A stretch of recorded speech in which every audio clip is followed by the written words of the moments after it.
In the quiet town of Lourdes in southern France, a story unfolded that would change the lives of millions of people around the world.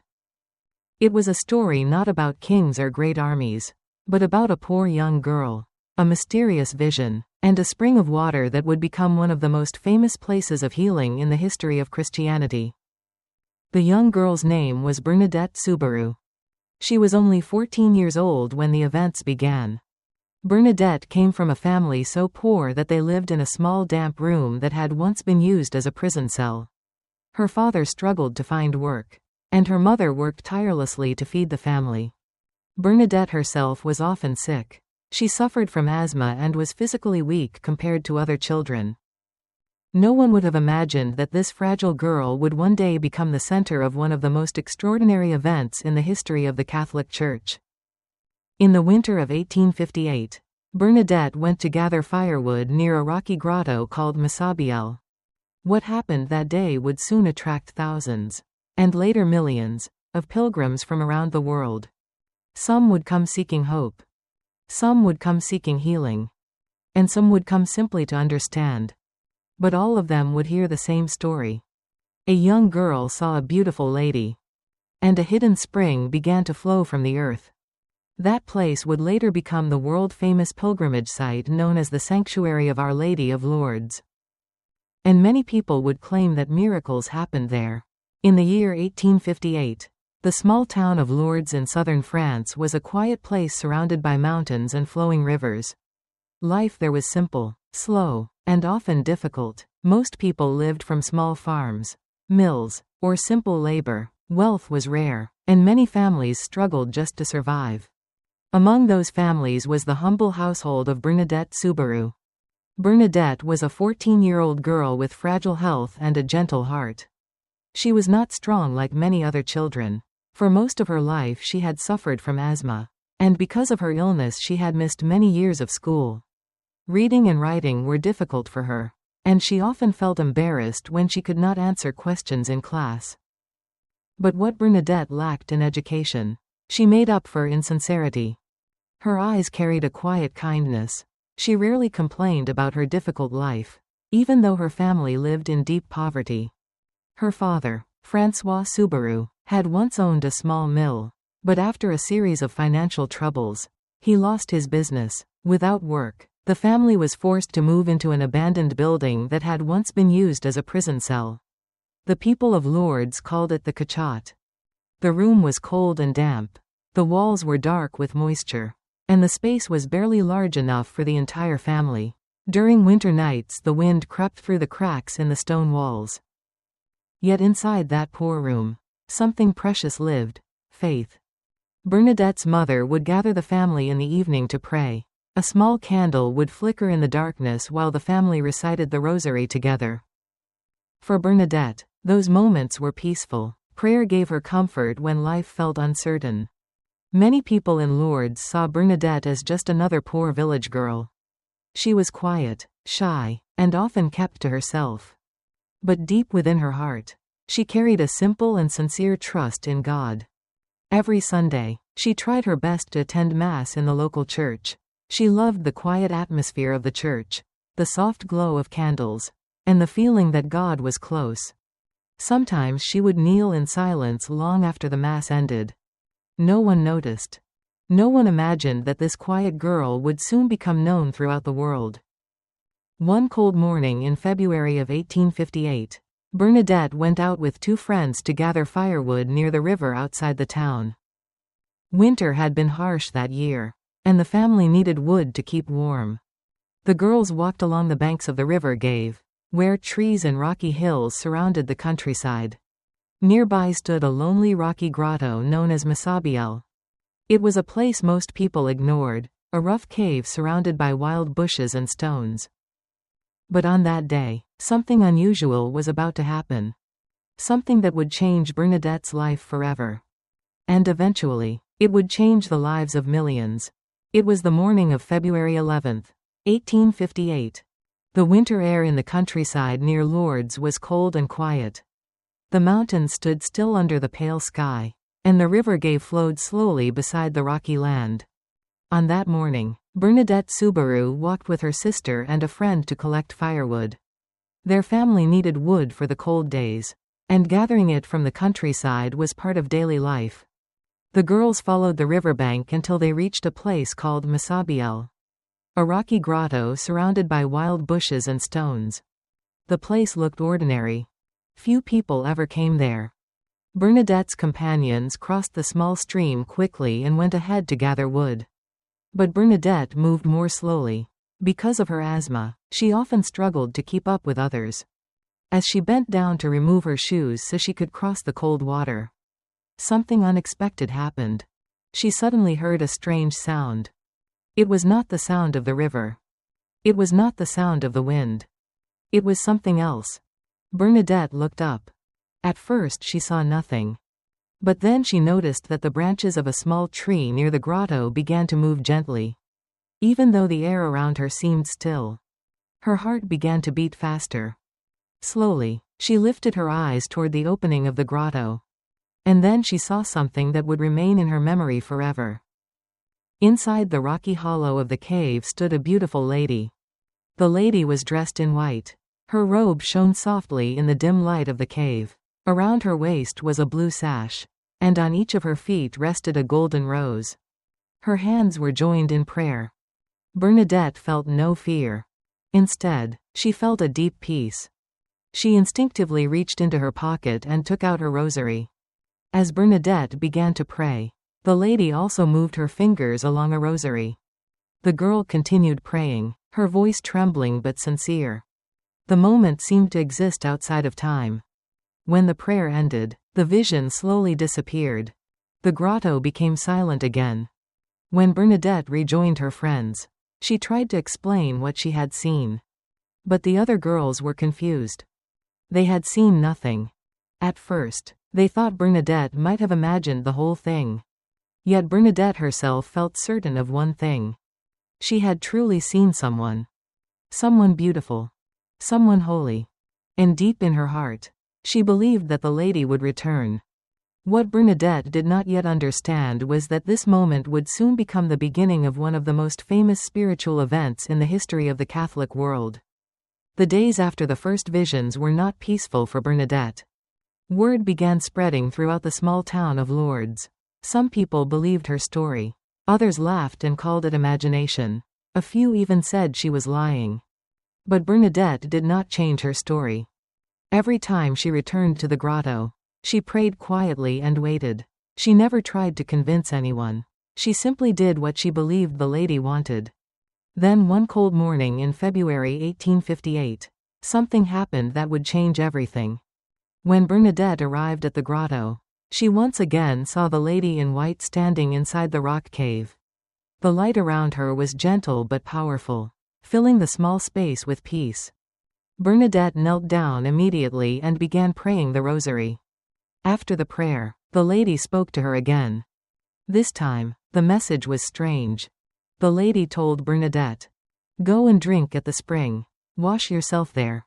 Bernadette looked around in confusion. There was no spring. Only dirt, stones, and a small muddy area near the cave wall. But Bernadette trusted the lady completely. So she walked to the place the lady had pointed to. People watching nearby began whispering, "What is she doing?" Bernadette knelt down and began digging in the ground with her hands. At first, nothing happened. Her hands became dirty with wet soil. She dug deeper and deeper while the crowd watched in confusion. Some people even began laughing. They thought she looked foolish, digging in the mud for water that did not exist. But Bernadette did not stop. Finally, a small amount of muddy water appeared. It was not clear. It looked dirty and brown. Still, Bernadette obeyed the lady. She drank the muddy water and washed her face with it.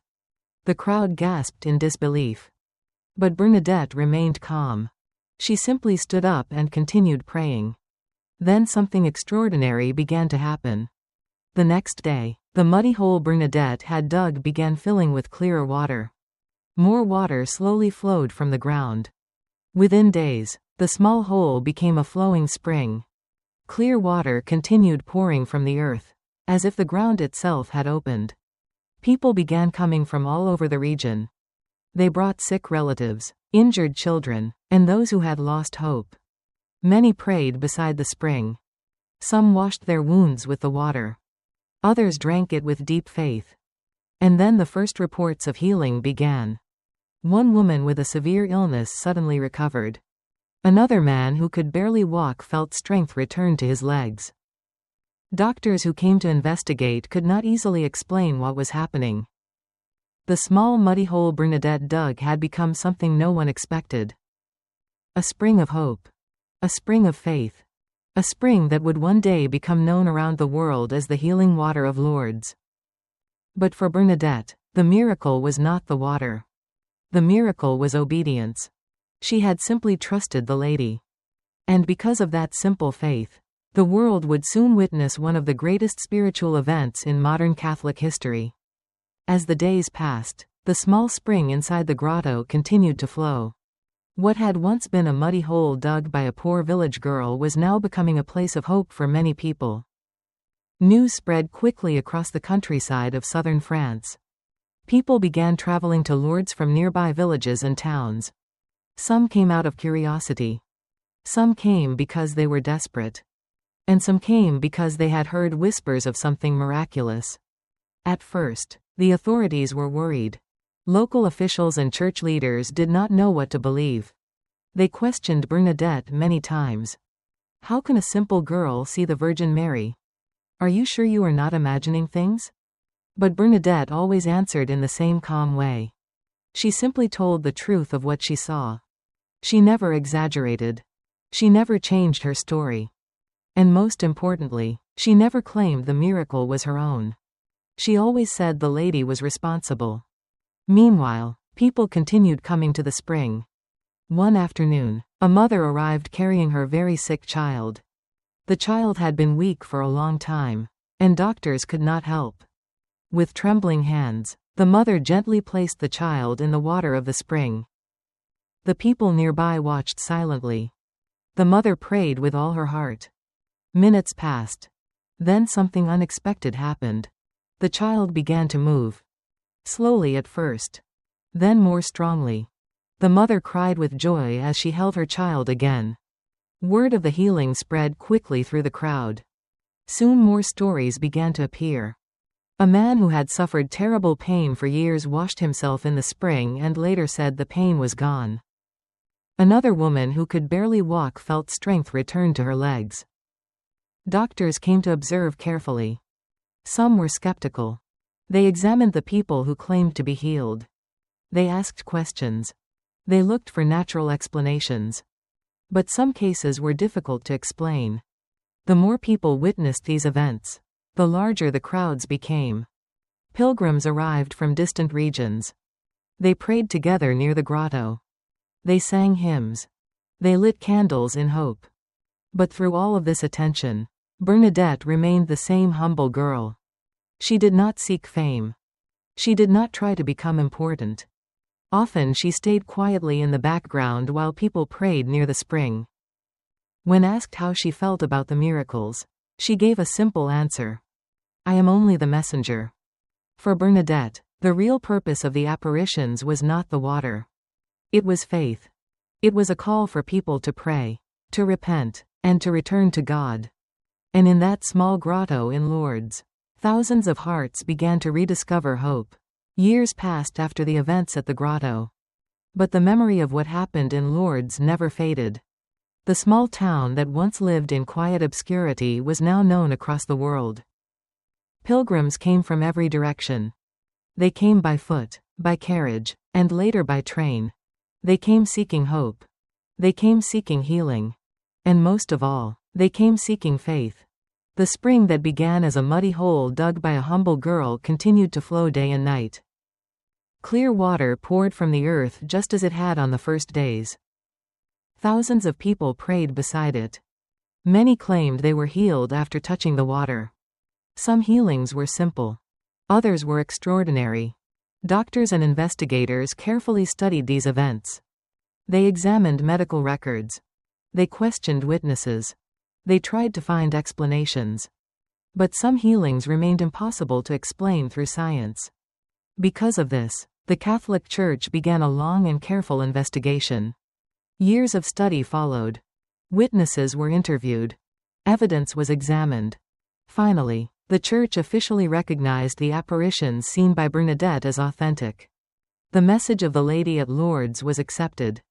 But while the world spoke about miracles, Bernadette chose a different path. She did not want fame. She did not want attention. Instead, she quietly entered religious life. She became a nun and dedicated her life to prayer and service to God. Even as pilgrims traveled from around the world to see the place of the miracle, Bernadette lived in humility and silence. When people asked her about the visions, she always answered with the same simplicity. The Lady chose me because I was the poorest and the most ignorant. Bernadette never claimed greatness. She believed she had only been a small instrument in God's plan. But the impact of what happened in Lourdes was enormous. The grotto where the Virgin Mary appeared became one of the most important pilgrimage sites in the world. Millions of people now travel there every year. They light candles. They pray the rosary. They ask for healing. And many leave with renewed faith. Some receive physical healing. Others receive something even deeper: peace, hope, and a stronger trust in God. Today, the story of Lourdes continues to inspire believers everywhere. Not only because of the miracles of healing, but because of the simple faith of a young girl who trusted completely in God. In the quiet town of Lourdes, the spring still flows. The candles still burn. And the message remains the same as it was in 1858. Pray, believe, and never lose hope.